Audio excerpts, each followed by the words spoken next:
Hey, yeah, we this whole thing just almost got so screwed. Jay, we're sitting in the green room, and I'm like, I see he's on air right now. I'm like, maybe he got the time schedule screwed up. no, I just my plan was to push the podcast tonight on my podcast, and then I looked up and I saw it was 7:02, and I was like, oh crap, I gotta quit. So no, I was just trying to hurry up out of there. I didn't notice the time.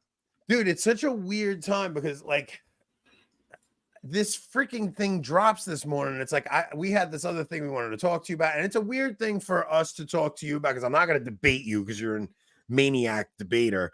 But you talking about the Francis thing, or yeah, that's such a weird like I almost feel like it's like, you know, the Italian thing, like you don't discuss the family stuff outside the family, you know, like but I'll say this, man. I think whatever your opinions on Francis are, or whatever our opinions on Francis are, I think this is a bad thing for Christianity in general when something like this happens, because for those of us that are all trying to defend the indissolubility of marriage between a man and a woman and things like that, it makes us look like even worse, because you even have people in the hierarchy saying that this is a good thing. So, you know, we'll try to stay off that topic today. Yeah, we don't have to talk about it. We can talk about whatever we want to. We don't have to talk about that. Yeah, just because I would like to see you debate. I heard you even saying at the end of your stream, like you and Tim Gordon were going to debate or something, right? Well, he wants to debate, like, you know, pretty intense metaphysics, philosophy topics, which is fine. You know, I don't know how. I guess you could theoretically debate, like, has Roman Catholic moral theology changed or something like that? I mean, maybe you could have that debate. I don't know how you would approach, like, who would be. I mean, maybe Trent would want to debate it. But when I was talking to Trent, you know, I was saying, why don't we debate something like the history of the papacy? Because all the papacy debates end up being like, what's the meaning of infallibility, and is this statement infallible? So that's like the whole debate ends up being that, which I don't mind having that debate. I just feel like it's been had many, many, many times. So I'm just typically trying to find other angles and ways to discuss the topic. Like I just one of the funniest, I just a big medieval history book. Like, I'd like to talk about some of that. Yeah. You know, not the same old, well, what do you say to this quote mine? What about this? What about this quote? What about this quote? One of the funniest debates I've ever seen you have was Bryson Gray, because I was screaming at my screen trying to, like, you were giving this guy the simplest concept for him to understand, and he just couldn't understand the concept. You were like, no, he's like, I just did answer you. You're like, you did not answer what I just put in front of you. Like, what are you talking about? Like, Bryson Gray's got some strange theology. Yeah, he's a super hard-headed dude. I mean, he's a nice guy in person, but like the theology, he's super hard-headed. I don't know. What is he though? Like, does he? He is he calls it an well, he doesn't call himself Arian, but he's an Arian version of Messianic Judaism. So he thinks Jesus is the Messiah, but he's purely man. And then he calls it Messianic Judaism, where you're supposed to follow the Torah. So wait, so do Messianic Jews not believe in the Trinity then? No, I would say most of them would probably. I haven't polled them, but a majority of them would probably say they believe in the deity of Christ. But I think Bryson has kind of like constructed sort of his own thing. That's pretty strange. Yeah. It is pretty. Dude, the reason I wanted to get you on. So did you watch that Obama movie, Leave the World Behind? Yeah, we did a whole podcast on it. Dude, I watched that freaking movie, and Rob didn't watch it, and it was kind of hard for me to have a conversation with him about it because he hadn't seen it. And it was one of those things where I felt like I was watching something that they were planning to do to us. Yeah.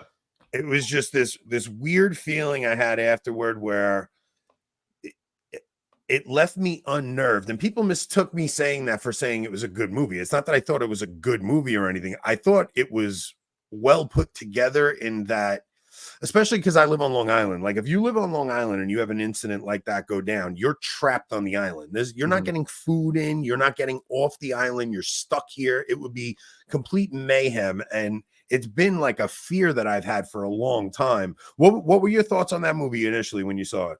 Yeah, we took a lot of notes. Jamie and I watched it because we felt like it was going to be kind of a, propaganda, predictive programming heavy film.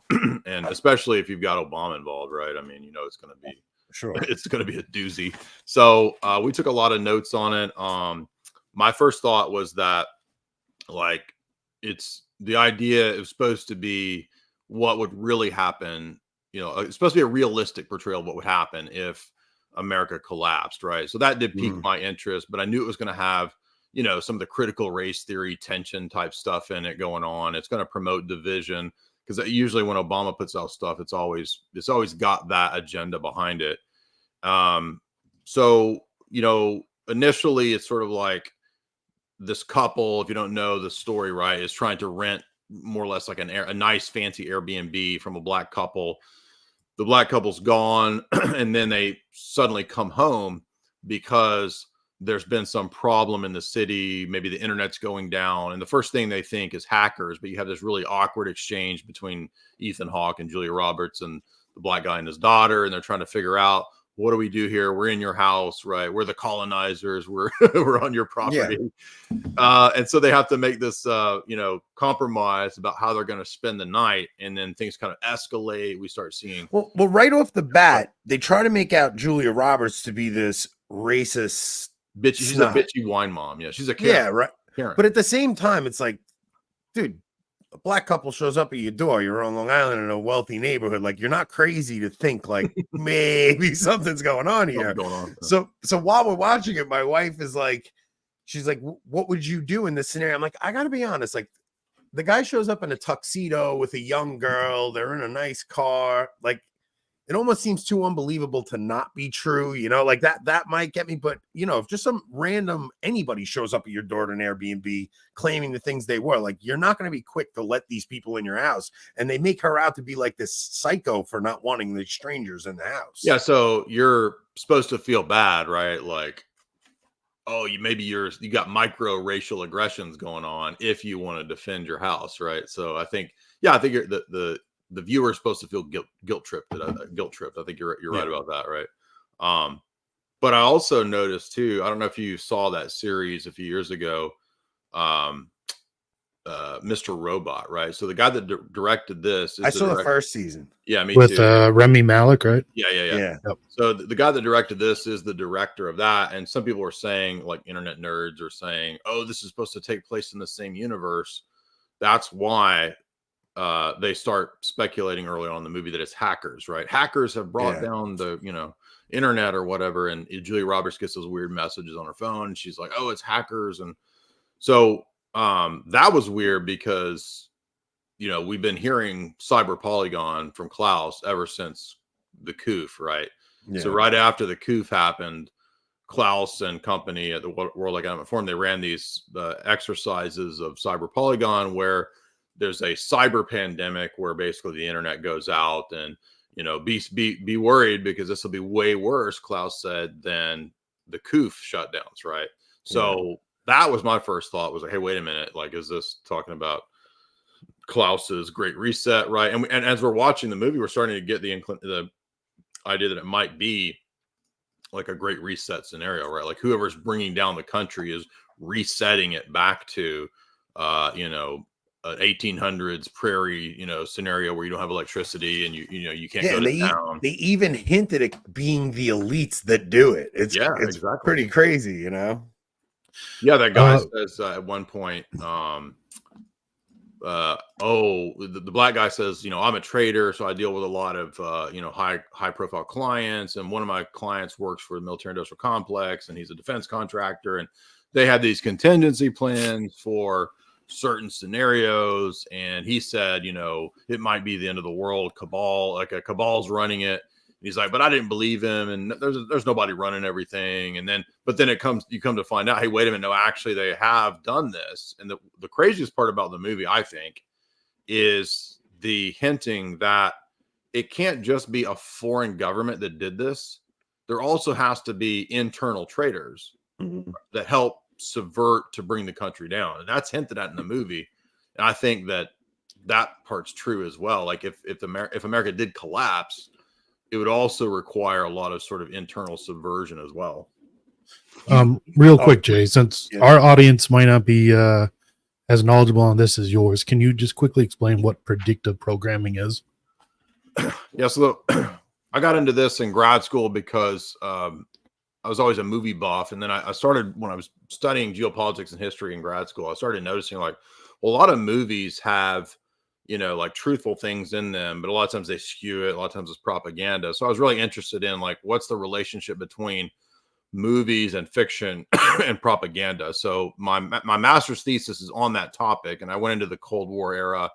I studied James Bond and how he was used in the Cold War as a symbol of propaganda and Western attitudes in the Cold War.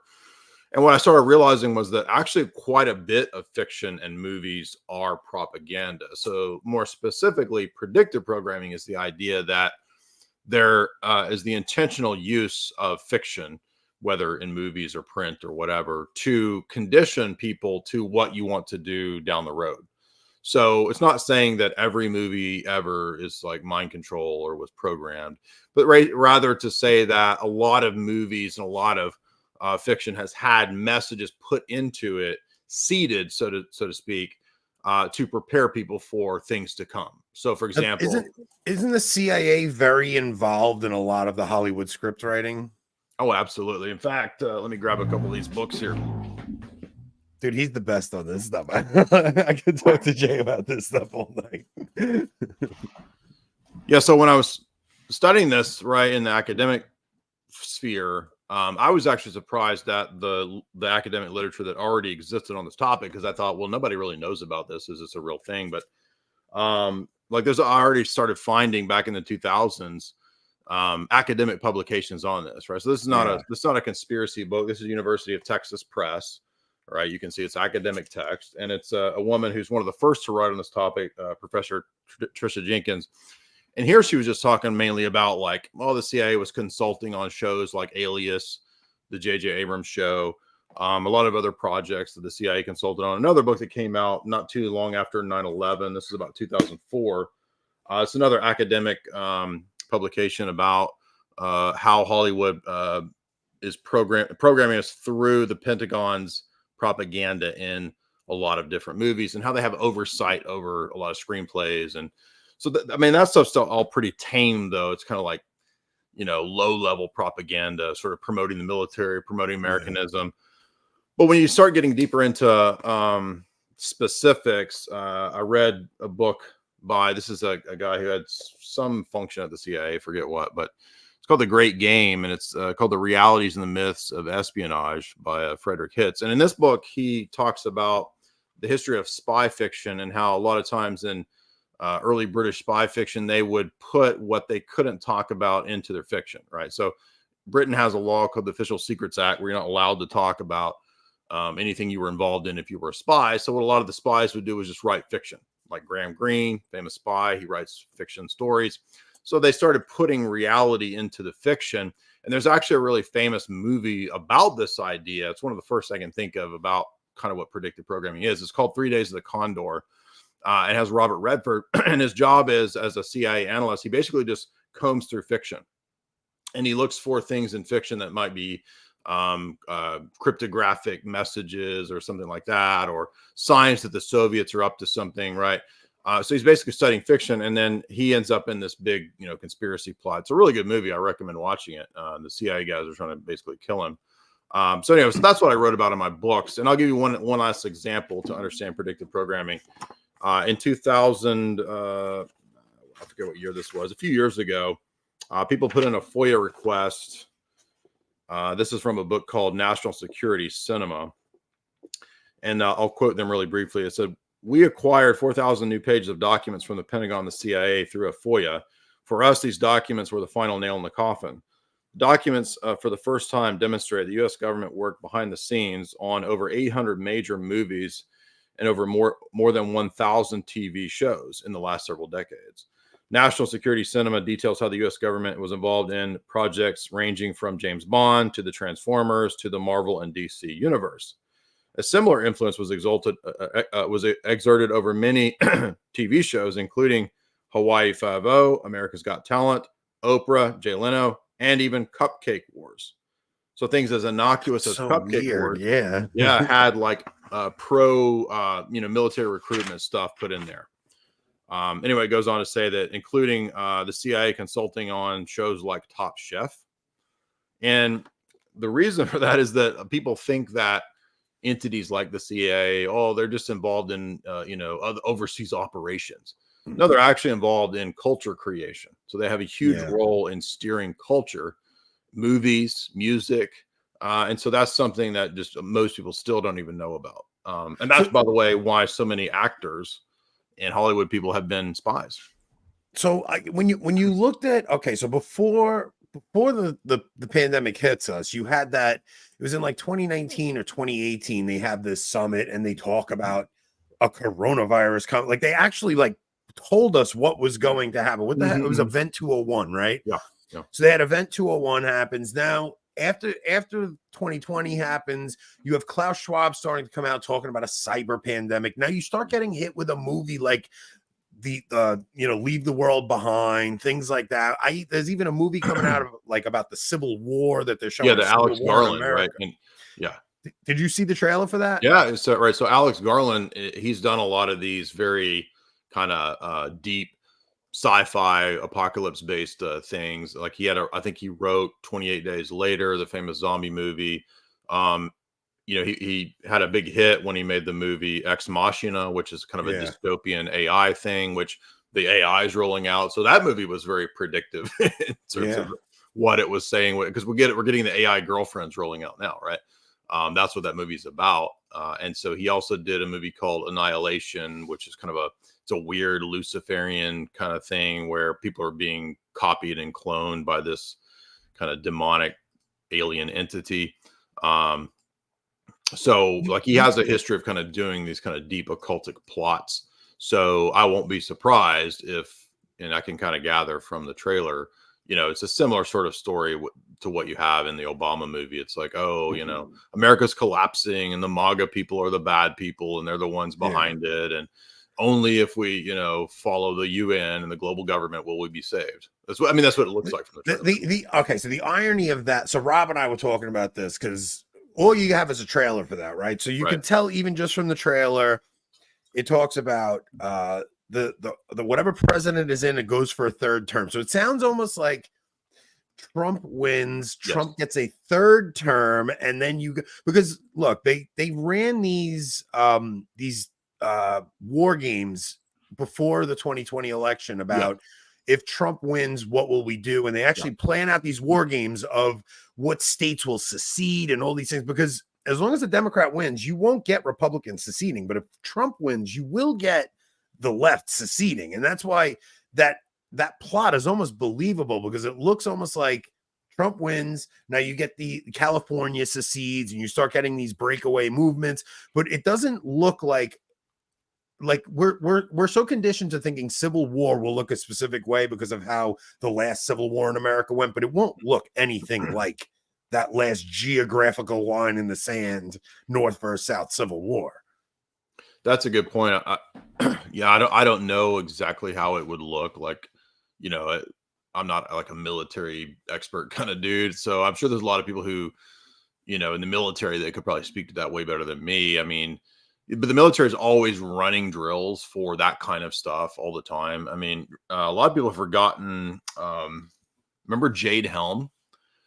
That was a huge deal like 7-8 years ago. I mean, the conspiracy world was going nuts over it because they were doing these large scale exercises for large scale U.S. collapse, and they're called Jade Helm. And at that time, all the preppers and all the sort of patriot people were freaking out because they thought, well, this is the exercise where they're preparing to collapse the country and this kind of stuff. So I mean, it wasn't, and I did a lot of analysis at the time saying that I thought that this was a lot of hype and it wasn't really going to be the collapse of the U.S. But thinking back, like now, it's like, well, maybe what maybe Jade Helm was like what's coming in the near future. I don't know. I'm not saying for sure, but what Jade Helm had in it was like how would the military respond to I don't remember exactly what the threat was. I can't remember if it was patriots or foreign enemy, but basically it was like people were having to be rounded up and sent to Walmarts became big detainment centers. It's Katrina style stuff where people were brought into sporting arenas, that kind of stuff, right? So there was the whole UN thing, and we'll have the camps and all that. I mean, Jade Helm was a real exercise, right? Yeah. I'm not saying they were actually putting people into camps. I'm saying the exercise was multi-state military exercise about how to respond in a big collapse type scenario or a civil war scenario. And if I remember, the main emphasis was AI. So Jade Helm was a giant multi-state exercise about garnering information about how AI would aid in this scenario. Does that make sense? Yeah, I have this like theory that the biggest thing standing in the way of some one world governmental organization basically is the US Constitution. Like the US Constitution, our freedom of speech, because you see they're enacting all these laws in other countries around the world, especially Australia. Australia is like some of the things that go on over there and in New Zealand, it's just bonkers. Right. And I think they'd have a hard time getting America under their control because of our Constitution. So part of me thinks like the reason they're opening our borders and flooding our borders, and part of the reason they're trying to purposely tank our economy and all this, is to destabilize us to the point where our Constitution has to go out the window. And that plot to that movie seemed kind of plausible to me. Like they're just just knock their electricity out, let them kill each other. We don't have to do anything to them. I think you're right on the right train there, because I mean, I think as Orthodox or Catholic, we would probably have some criticisms of the Enlightenment ideas behind America and the Constitution, all that, but that doesn't mean everything about it's bad. Yeah. Right. So you do have a lot of these limitations and these firewalls and these checks in place that were meant to, hold back tyranny of that scale. So I think there's something to that. I definitely think that from the global elite perspective, at least in the way they speak in a lot of their books, they seem to have that attitude where they view it like, on the road to where we want to go for the technocratic global government. We have to kind of go through these phases where we get rid of the U.S. or at least like the way Klaus and them have talked about it. It's like the U.S. doesn't necessarily have to be destroyed, but it has to be humbled and learn, like taken down a few notches at least. Is what the way they talk about it. Yeah. What do you make of Elon, dude? Because it's weird, because he's the guy who's actually trying to put Neuralink together and put chips in our brain, but he's also the guy disrupting the system a little bit. He let Alex Jones back on, and he seems like I can't tell if he's completely a bad guy just trying to subvert us, or if he's got some good elements to him and maybe he's a pawn of his own destruction or something. That's a good question. Again, I don't know his motives. I've never talked to him. I don't know. I think best case scenario, he's in a process of waking up, and he really is waking up, and there's things that indicate that. Worst case scenario, he's just kind of playing around and screwing with everybody, and it's just a chess game for him. I don't know, but I think I tend to lean towards the former, that it seems like it's a best case scenario, at least, that he's doing good things so far, right? Yeah. But we do have to be on guard and not kind of like throw all of our eggs in one basket, because I think go ahead. It's a good sign that he's South African, because he's seen the end result of so many of these different programs happen to his own country. So that's true. Yeah. It just scares me, because you put your faith so much in one guy, and then they could just take that one guy out. And now he's going to have so much, because what he's doing with X is he's trying to make it the everything platform. we're giving him all of our data. We're using this as the main thing. So if you just take him out now, you put another person at the helm of it. Now somebody else is in control. We need decentralization, not the opposite. Yeah, somebody was talking about, I think Andrew was saying, like, his theory was that Elon wanted X because if you buy X, then you got access to basically, like you said, like every DM and everybody's data. So like whatever senator was dumb enough to, tweet the chick that he's cheating on his wife with, right? Now Elon has that data. So yeah, that could be. I didn't think about that angle of like a control move. But at the same time, it's like, well, but the NSA had all that data too, right? So, so it's like the data was there. So I don't know how much like, okay, so like if somebody else comes in and takes over, if Elon's doesn't have Twitter anymore, what are they going to do with that? Like, I mean, they already know who's on what side. I think AI is probably, I don't know, but it's probably smart enough from a programmer perspective that they already have everybody classified as to where they stand politically, or you know what I mean? So it's like, when do you think we get to the point where they start trying to make new religions with the AI? Like you saw all the Harari videos where he's talking about, well, we'll just have the AI start coming out with new scriptures and things like that. I mean, we're on the verge of people worshiping this artificial intelligence as it is. Well, I mean, THX 1138, right? That's George Lucas's first movie. And that movie kind of combines all the dystopian stories into one. And in that movie, he has AI as the kind of God. So when you go to confession, have you seen THX? No. Oh man, you got to watch it, because in THX, it's this dystopia in the future where the humans live underground. It's kind of like a Brave New World scenario. And the only job of the humans is to build the robots that enslave them, right? And so basically, when you go to confession, if you start feeling bad, you go into this booth and it's a robot Jesus that you confess to. Oh my gosh. I mean, it's from a movie perspective, it's good though, because it's like we're on the verge of where this is going to be rolling out.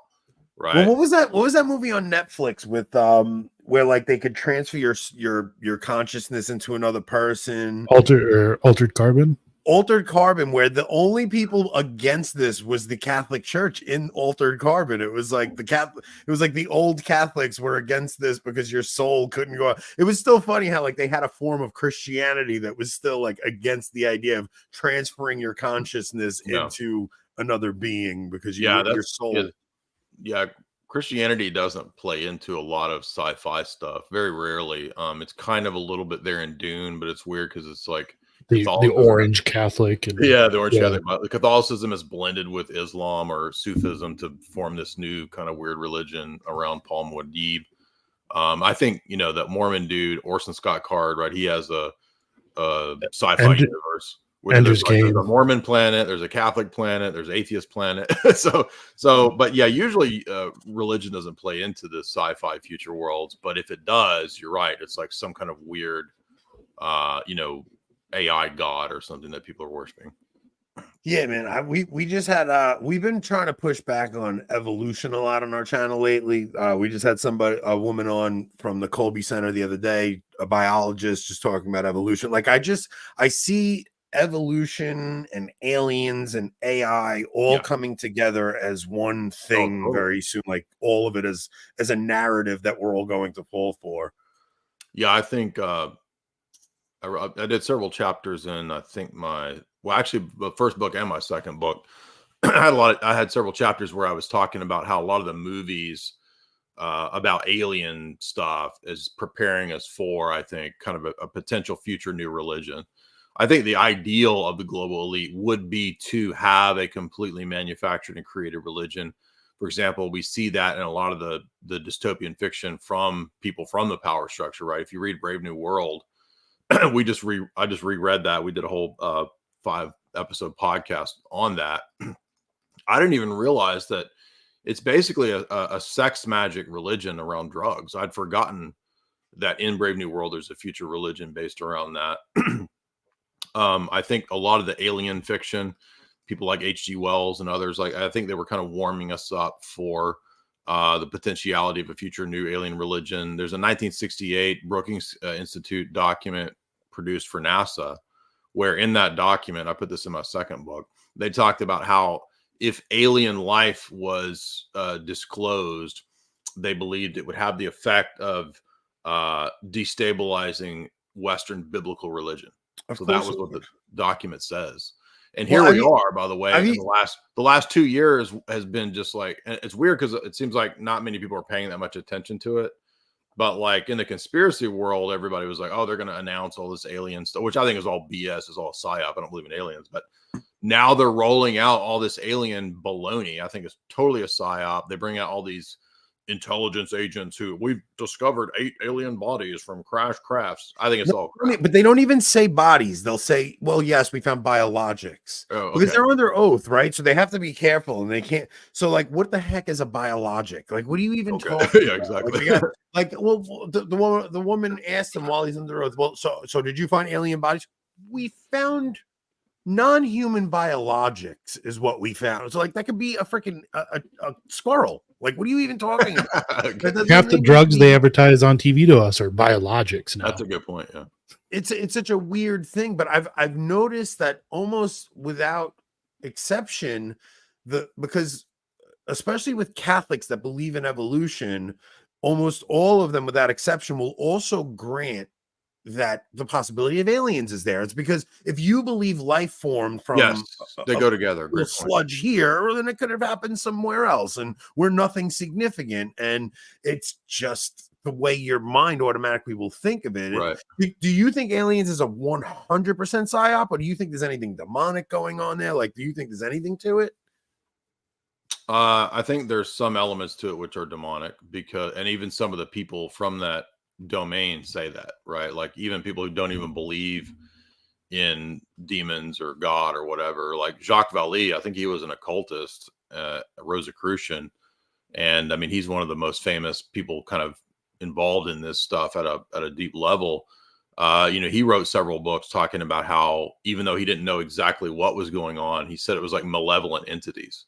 So there is an element, I think, to which there are these sort of spiritual malevolent forces involved in this. But I think at like the human level, for the most part, a lot of it's baloney and psyops. And it's intentional, though. In fact, you can go into, there's a good book that the Collins brothers, their new book, Invoking the Beyond, they've got about 300 pages in their book dedicated to the alien psyop. It's probably the best thing I've seen so far, exposing the alien nonsense as a psyop. And they go into the whole history of like the CIA was consulting on some of the first alien movies. C.D. Jackson, the big psy warfare guy, by the way, involved in the Catholic. He wasn't Catholic, but I'm saying he was involved in the doctrinal warfare program. He's the brains behind that. He was also consulting on some of these early alien movies. It should be noted that the CIA was created the same year Roswell happened. Great point. 47. Exactly. And I think the Collins brothers talk about that. In fact, the first abductee guy, George Adamski, Alan Dulles threatened to go to court against people that wanted to call Adamski a fraud.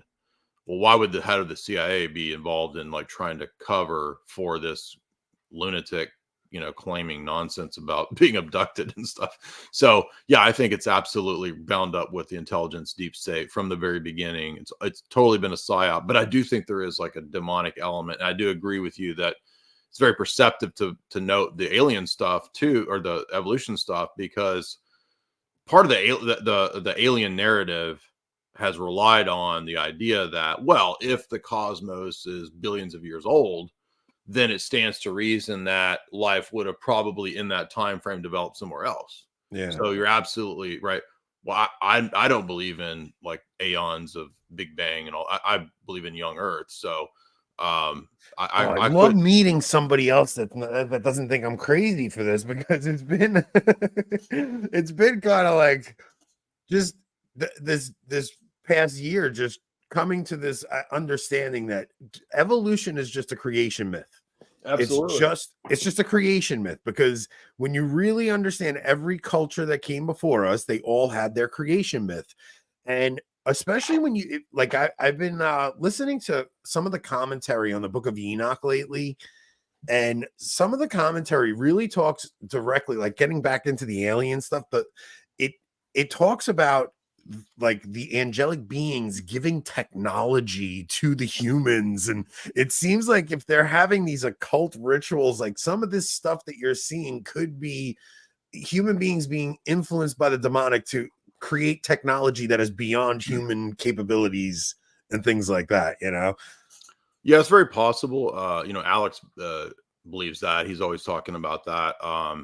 I've read some of the biographies of some of the guys involved in some of the MK Ultra stuff. Like if you read John C. Lilly's autobiography, he was the guy who was putting the brain chips in dolphins, right, in the 50s and 60s. Yeah, they were trying to. He's one of the early developers of like brain RFID technology.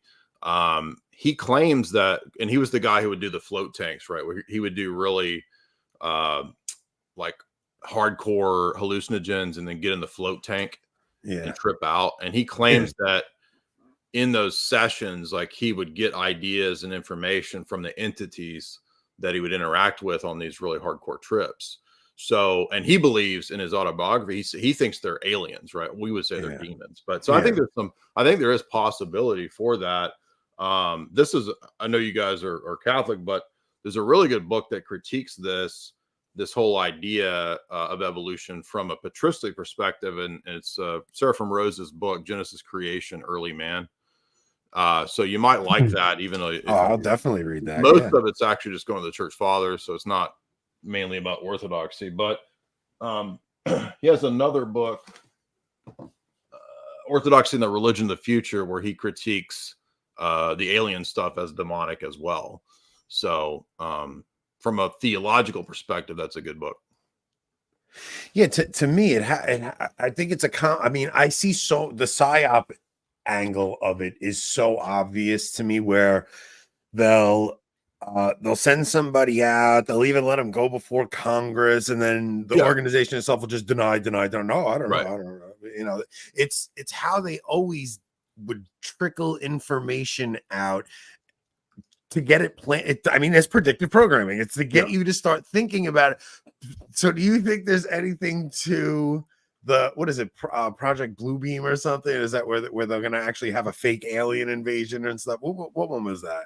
Yeah, I think you're right. Yeah. Bluebeam is the idea of using like holographic technology, right?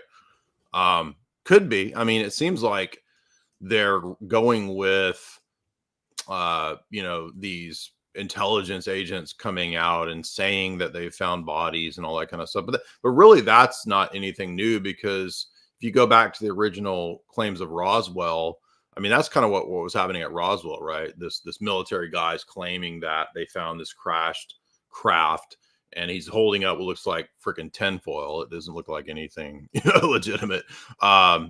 So the recent stuff with this Gorish guy, I mean, it all seems to be a rehashing of the original Roswell stuff. So I don't think it's real in that sense. Any of that's real, but I think that they definitely could try to roll out some kind of holographic scenario. It's possible.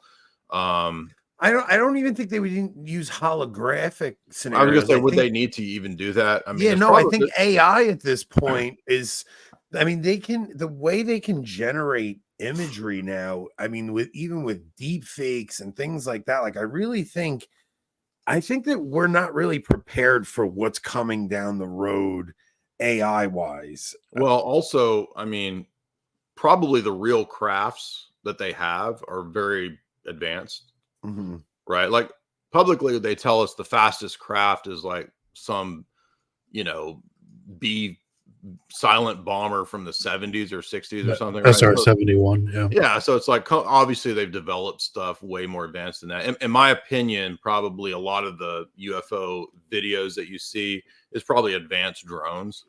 So I think that rather than using holograms like Bluebeam, they would probably just, if they wanted to fake an alien scenario, they'd probably just have our own technology that could actually could fake it at this point. Also important to keep in mind, I don't think that this is the only thing that the alien narrative was about, but in the Cold War, a lot of the alien narrative was a cover and a cloak for the tech that was being developed for the Cold War. So they put, I don't think that was the only reason they were putting out the alien narrative, but a lot of the alien stories that they were putting out were to kind of cover, it was disinformation for what they were really developing in the midst of the Cold War. So a lot of the early UFO sightings in the 50s were actually the U-2 spy plane. Yes. Stuff like that, yeah. Yeah. So there's an alien cover smoke screen that they'll use at times, a UFO cover.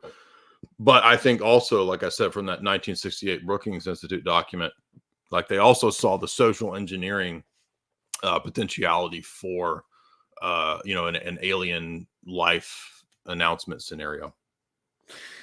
Yeah, man. I just feel like they got me to the point where I don't trust anything anymore. Right? I mean, because you kind of been in the conspiracy realm for a lot longer than I have, obviously, but something happened with, I guess it was really Trump was like the just everything fell apart with Trump, where I just saw every single thing they're doing is trying to build a narrative, and even seeing World War II as like the American narrative was built around World War II, and our whole understanding of who we are as the saviors of that whole war and going against Hitler and that whole that all of that is what built the what is it, like the liberal, the new world liberal order or whatever, right? The Bretton Woods agreement, the post World War II scenario. Yeah, exactly.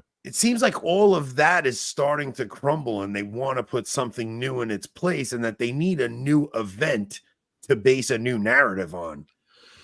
Yeah, I think that's also very perceptive, because the last two world wars in the last century, according to mainstream geopolitical analysis, the purpose of the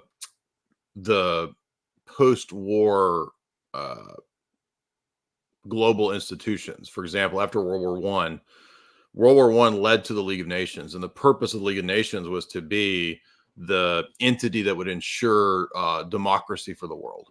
It didn't really work. There were senators that were blocking the UN at that time, the League of Nations, because they felt it was a surrendering of American sovereignty. So it failed.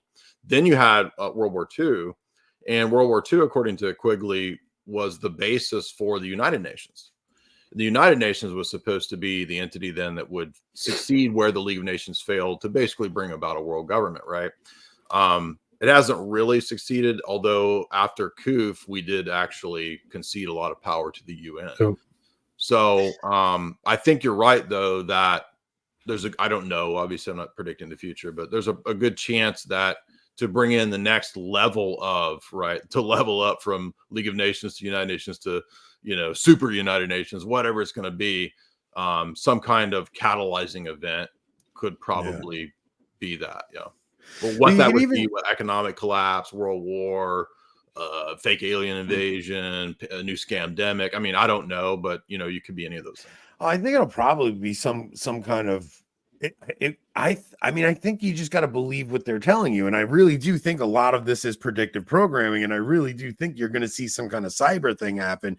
But going back to even just the narrative building, like, you could see what built Western civilization was the Christian impulse to go forth and baptize all nations and spread the gospel, where the past century has been more go and spread democracy. It's like the new gospel, right? Let's go and spread democracy. Let's bring democracy to the Middle East. And it does not work.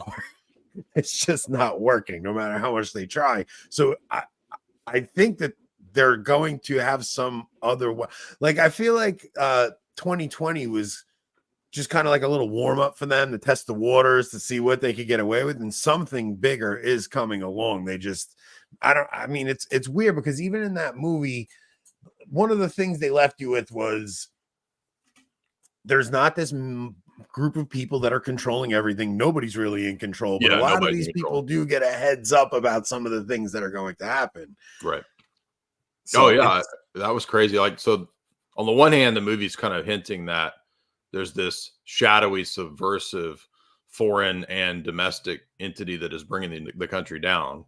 But then the guy says, but nobody's running anything, and it's all just chaos, right? So it's like this weird atheistic thing. Like, was he talking about because he mentions the cabal, And then he's like, but nobody's running anything, almost like there's no God, there's no purpose. Right. So it's unclear exactly what he meant by that statement. But then obviously he also says that there's got to be internal subversives to bring America down. So that's what happened. So we don't know, right? And the movie leaves you never really knowing who was behind it. But but I think that it ties into what you said earlier, that, you know, from the perspective of the global elite, if you did want to bring in a world government, you would have to bring the United States down, because it does present a kind of roadblock.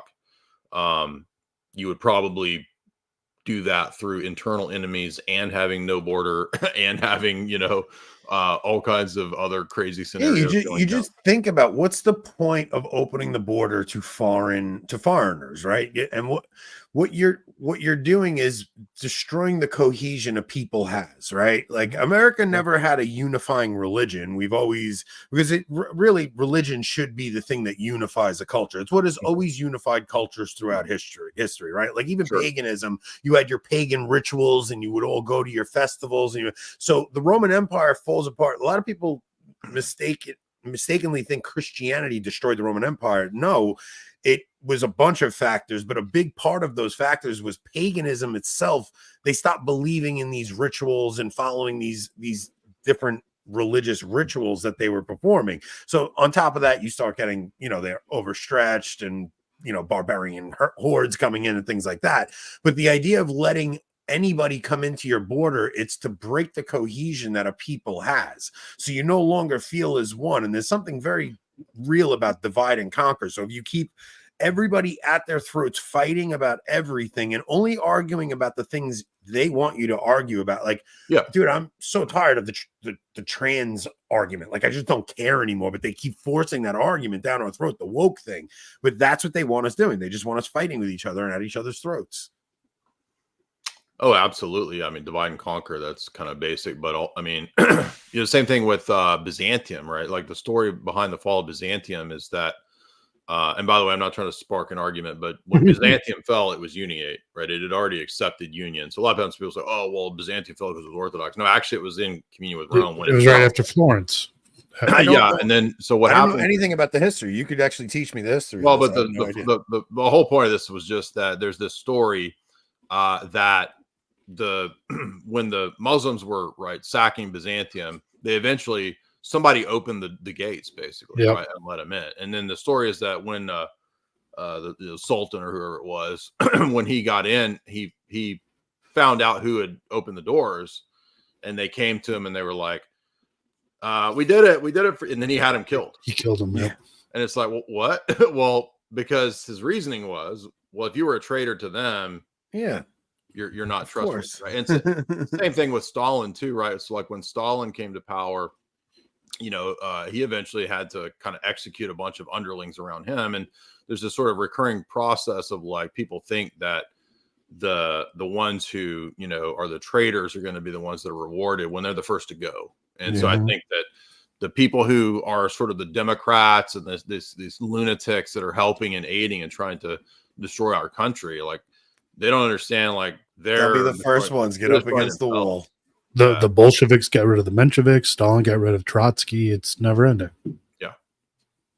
Yeah. So Rob and I were talking about like what an actual civil war might actually look like, because I don't see it being some geographical north versus south thing, anything like that. First off, civil war in every other place that it's happened aside from the American Civil War just starts out being just sectarian violence. Like, you just get these outbreaks and terrorist attacks and things like that, and normal life goes on around it. It's not these all-out battles like we saw in the American Civil War. So like, we don't know how that whole thing would break apart. The Balkans in the 90s more than it is the U.S. Civil War in the 1860s. Yeah, I mean, it definitely wouldn't be like the makeup of, like, you know, America's Civil War. I mean, one thing about that movie that probably the reason people are paying attention to it is that I think people think, well, yeah, it was Obama produced, but presumably Obama would know what the contingency plans would be, right? And the premise of the movie is that it's a realistic scenario how America would potentially collapse. So, and presumably Obama would have some knowledge of that, I think. And the idea in the movie is that basically it's just all hell breaks loose within a week. So you basically, within 1 week, you have power goes out in certain places. Then you get the internet going down, cyber attacks. And then you get these weird EMP, ELF attacks. Yeah, these weird frequency attacks, signals, right? Which there are ELF weapons. We're never actually told how that's happening in the movie. It just happens. And then you get the psyops of the flyers that are being dropped, and we find out in the movie that at first you think it's Iranians or it's Muslims, and then you hear the story that, oh no, actually in other states they're dropping flyers claiming that it's Korean, Chinese Koreans, and so that's all disinformation that the guy, the black guy explains. What does he say? He's like, it was a planned chaos, he says. Yeah, it's the fog of war where you don't know what the heck is happening, basically. You know, you don't know. And then we get the biowarfare thing, right? So the kid gets bitten by a tick, which I think we're supposed to think has affected the deer, because the deer have some form of chronic wasting disease or Lyme's disease or something, because they're all like mangy and they got deer AIDS, right? Yeah. And the kid gets bit by a tick and his teeth fall out, so he's got some biowarfare attack as well that's going on. Yeah. Which in the movie it doesn't make any sense, because it's just cured by antibiotics. I mean, they go to Kevin Bacon, they're like, you have medicine, give it to us. Yeah, it's like the guys at the doctors, you have medicine, give us medicine. It's like, oh, okay, kid's got some pills. So here's some blue pills, just take it. Right? They gave him Viagra. It's like, I don't know. Cialis. Here's some Cialis. What's funny is preppers really do they stock up on antibiotics meant for fish, because they're completely unregulated. Okay. You can order fish antibiotics on Amazon. Oh, and then there was another, remember the oil tanker? That's probably the most memorable scene, is when the oil tanker just sort of like grinds to a halt at the beach. Right up on shore. And I think that's supposed to say, so they're bringing America's petrodollar and the economy to a halt somehow. So there's some sort of economic oil attack or halting to the economy through this EMP. They'd say the satellites have been hacked or something. So it seems to be like just total chaos is let loose within 1 week. I mean, dude, if you really think about it, though. And then we get a nuke. Remember, there's a nuke that goes. Yeah, there was a nuke in the distance in the city. But if you really think about it, if they cut the internet off alone, not even the power, let's just say they cut the internet off. You're talking, we are so dependent on internet at this point. Right. Food delivery systems, and like every single thing is set up on the internet to be done through delivery systems that are through everything on the computer. I mean, if you could really let's say you even shut the power grid and the computers down, what is it? I think it's like within a week you'll have people starving. It doesn't even have to be the internet. If the ACH clearinghouse system goes down, that banks use to transfer money, that businesses use to send and receive money, how do businesses pay each other? Like that alone would be a massive disruption to trade. Well, I did a live stream not too long ago. That's a great point too, by the way, about the ACH system. I did a live stream a couple of days ago about all of the other fiction stories that were kind of prepping us for not just a dystopian. I've done a million dystopian movie podcasts, but more specifically the dystopian stories about the collapse of America, right? Yeah. And that's its own sort of sub niche. And in a lot of those, it's like they send us back to 1800s, right? So J.J. Abrams had a show called Revolution that lasted a few seasons on NBC. Yeah, I watched that. There was Jericho in the mid 2000s. I watched all of Jericho. I watched the season of Jericho.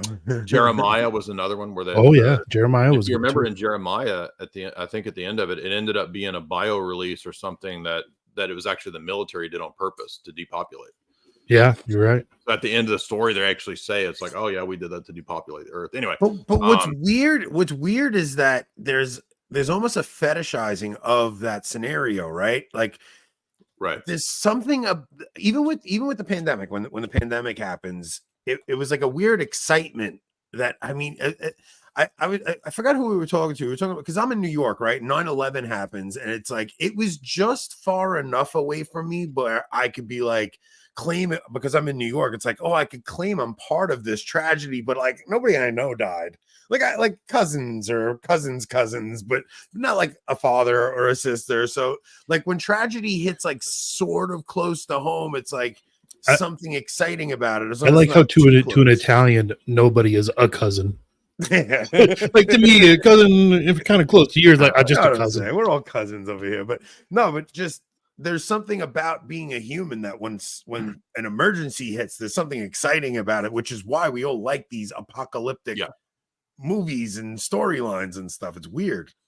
Yeah, there's a sensationalism to it, and I think people can maybe there's this in a sense that a lot of us have, that we know our society is going in the wrong direction and it can't continue forever, right? Like we can't continue to completely condone every form of degeneracy. We can't continue to, have open abortions like we do. I mean, something is going to end this in some way. At a certain point, God is not a good father if he doesn't punish his children, right? Like we have gotten so out of control with those specific things that you're talking about, right? With just the moral degeneracy that, even if he doesn't do anything, we will do it to ourselves. Like him because really, if you understand what God's talking about with his wrath versus his mercy, like God's wrath is not punishment. God's wrath is, oh, I'm going to give you up to your own desires and let you do what you want and not punish you anymore. Like it says in Romans 1, right? Like right, exactly, right? So when God's wrath is like, oh yeah, that's what you want, go ahead, you can have it. I'm not even going to,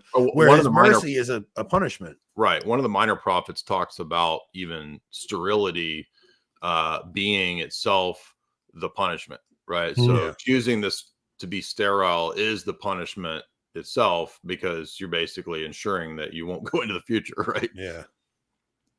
Yeah, it's weird, man. I think all of us have this weird sense Peugeot talks about it all the time. So I love Peugeot because he always talks about like that you could sense you're coming to the end of the story because you start seeing these patterns that pop up at the end. A better way of saying what I was trying to say. Exactly.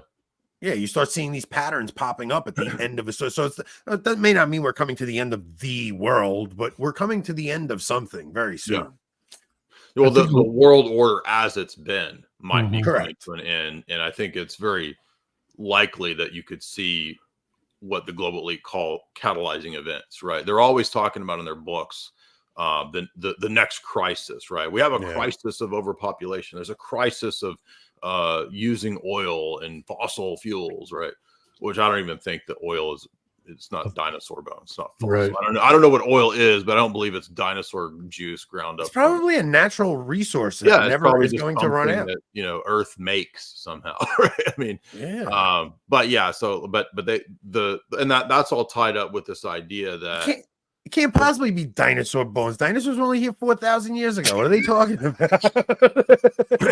It's dinosaur, like Earth is like a big blender that like it blends up the dinosaurs in the middle. And it spits it out like a fossil fuels or oil. Get out of here, you maniacs. I was gonna say, I don't know if it's the end of the world. I obviously New Testament's clear that we're not told that, but it could be the end of our civilization. That's certainly possible. I think there's so much desire for those types of like you were saying, apocalyptic stories, because I think so many of us have an innate feeling that the majority of our lives are unfulfilling. Like obviously, like the fulfilling, I have fulfilling parts of my life, like my faith, my children, things like that. But like I provide for my family by doing a fake job. I don't go out and make something with my hands. I work on a computer with numbers electronically. That's not actually physically providing. It's unfulfilling.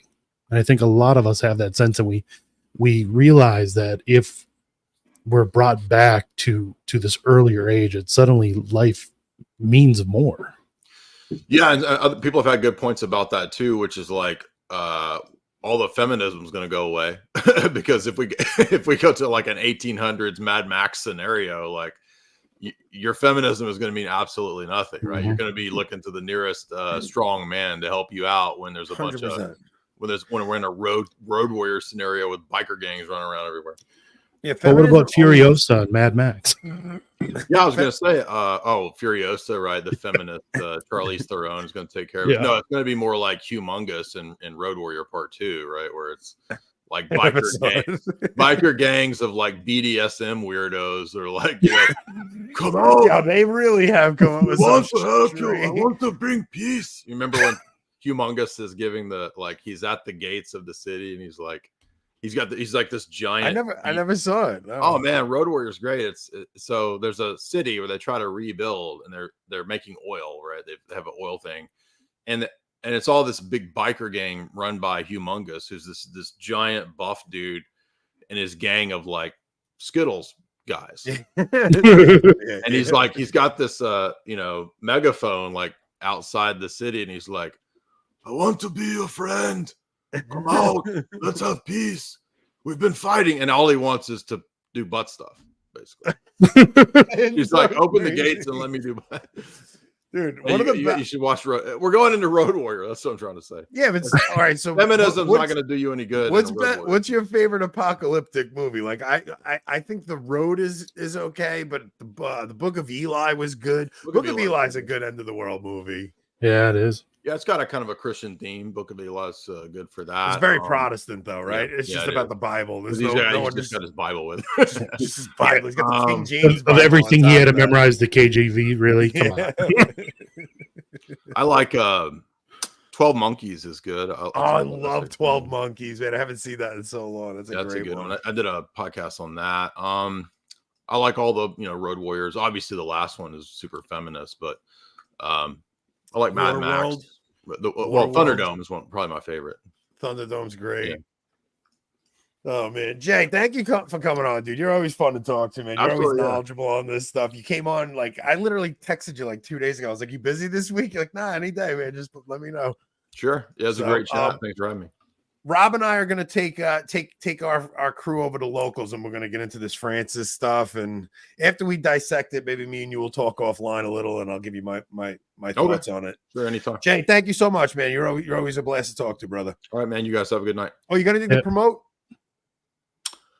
Just follow me on my channels if you want to. You can get my books and my website in the shop. Although right now my shop is under construction, so you might have to wait a couple days if you want to. I got a couple books on movies and symbolism, Esoteric Hollywood 1 and 2, and if you get those from the website, signed copies. So that's all I got. Really. Some of my favorite stuff on your channel is like when you'll break down, you'll break things down, like you'll break down a Jordan Peterson thing, and you'll actually get into it.